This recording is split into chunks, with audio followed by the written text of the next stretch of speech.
Hey, I wanted to go over some advanced targeting strategies. There's a lot of people that sort of get confused about how to target different audiences, and they're checking all these different boxes that Facebook gives us opportunities to, specify who we want to target and where and all these things. And there's really, you got to do kind of a mindset change on some of it. And I want to show you some techniques and strategies so that you can get the most out of your audience targeting. So, there's a lot of different examples and ways that you can use this particular strategy, but it's about changing your mindset. There's a lot of different options in audience targeting. I'm going to go ahead and share my screen so you can kind of see in Power Editor how we do this.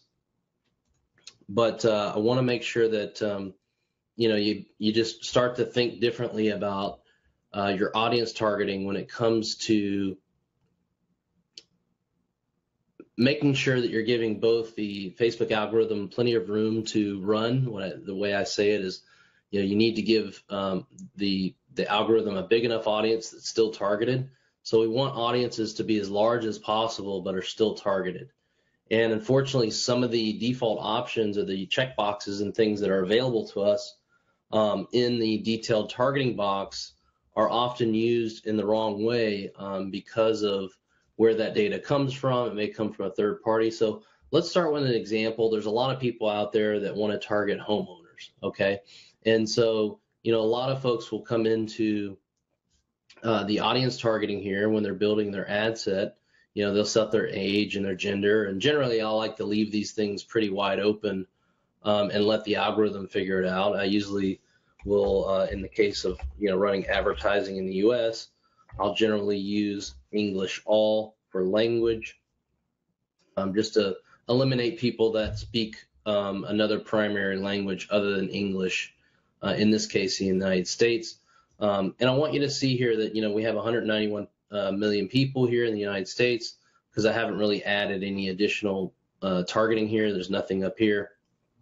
But let's just say, again, we're targeting homeowners. The natural inclination would be to come in here and choose the homeowners demographic that Facebook gives us, which makes a lot of sense, right?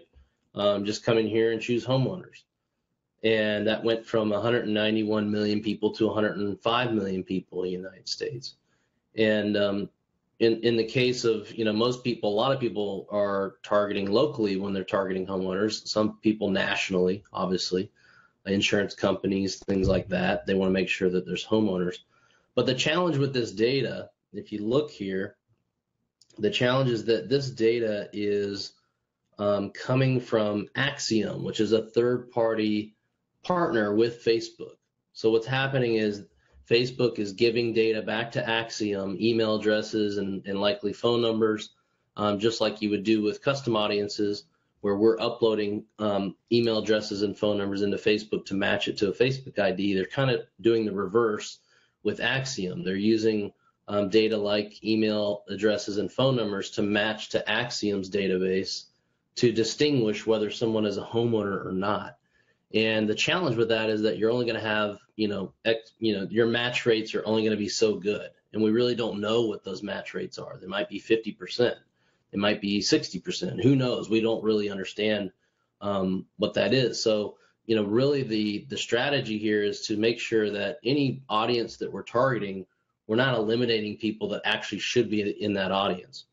So really the strategy and the way to think about some of this targeting is to do the opposite, is to think about how to exclude people you don't want in the audience as opposed to who you do want in the audience.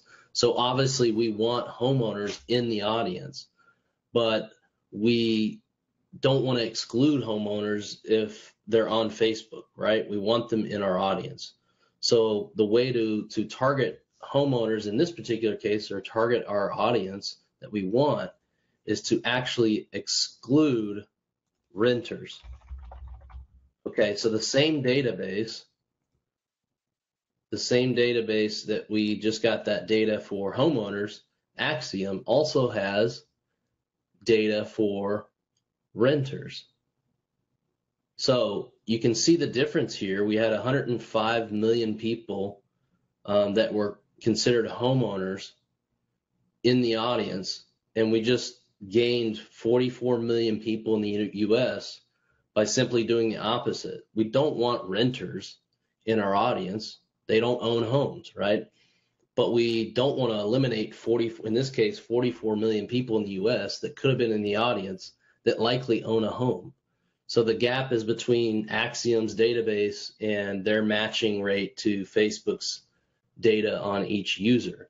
So that's the way to start thinking about your targeting, so that you can reapply this with all types of different strategies.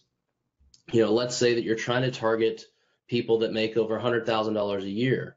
Well, the way to do that is not to go in here and start finding incomes and choosing them to be included with 100K plus, right? Don't do it this way, because again, this data is being provided by Axiom, a third party. So what you want to do is exclude the lower incomes. So we want to exclude, 50,000 to 75, 40 to 50, exclude all those, and what you're left with is people that actually have the higher incomes, as opposed to targeting folks that actually have those incomes based on a third-party database. So anytime you choose these types of targeting within Facebook, sometimes the data is from Facebook and it's 100% golden. One example is I target the behavior Facebook page admins for SyncSumo, because if you don't have admin access to a Facebook page, you really can't use our tool. That's also another great way to target business owners. Most business owners are going to have, small business owners are going to have admin access to their Facebook page. So, with that particular case, that's Facebook's data, so it's 100% correct. So I can target that directly. I don't need to use an exclusion. But when it comes to data that's coming from a third party, income, demographic, there's a bunch of these different targeting elements that are in here that are coming from third parties. The car that they drive, likely to move, all these different targeting mechanisms. You need to be thinking about how you can exclude the people you don't want as opposed to including the people you do, okay? The other thing to just be cognizant of is when you start to use what Facebook calls flex targeting. And what that means, it allows you to really sort of, build an audience that needs to have this criteria plus this criteria plus this criteria. And let me give you an example. Let's just say that we want homeowners. Right, we want homeowners here, the demographic, and we want to narrow. Anytime you click this narrow audience link here, you are basically using what they call flex targeting. It's the ability for you to further narrow down this audience. Now, in my experience, when you start to use this narrow audience feature, what you're going to find is that, let's see here, we're excluding homeowners here. I'm going to move this homeowners here. Let's just say we want to target homeowners that also make a certain income. So anytime you click these, you're using flex targeting, exclude people or narrow audience, right? So if I wanted to narrow this and say they're homeowners and they also have an income of 100K,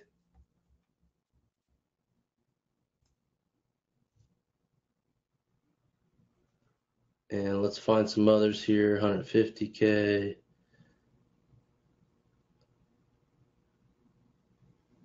25 to 150. So let's actually want to move this up here, 125.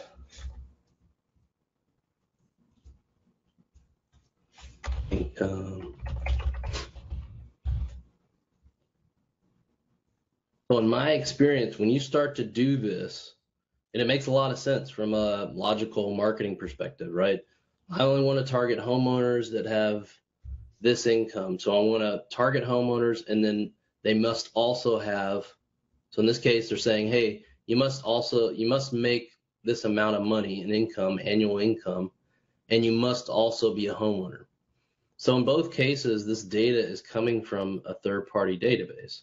So the challenge here is, one, that you're limiting people, right? So you would want to exclude people, as we talked about. But anytime you start to use these exclude people, narrow further links here, and you really start stacking things, what I've found in my experience is that your CPMs, or your cost per thousand impressions, go up exponentially. It's sort of like Facebook is charging a premium for the same inventory, simply because you're deciding to narrow the audience. And that even in the situation where you're giving Facebook a really large audience, I like audiences of 1 to 3 million myself when I'm targeting nationally to cold people, or to cold audiences.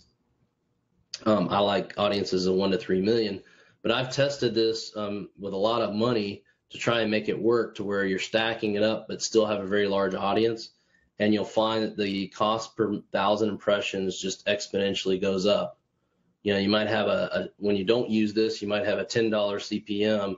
I've seen this go to $36, $46 per 1,000 impressions when you start doing this flex targeting stuff. So I'm not saying that it can't be used. I'm just saying, you know, be aware that it's likely going to cost you a premium to get to that inventory.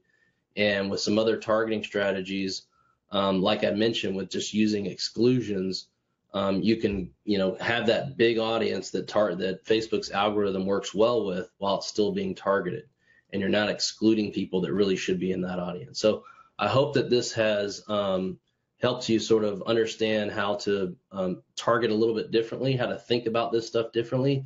And it's really about flipping it upside down and thinking about who should you be excluding from the audience, as opposed to who do I want to include. So I hope that this was helpful, and certainly let me know if you have any questions about this topic. Be happy to help you out.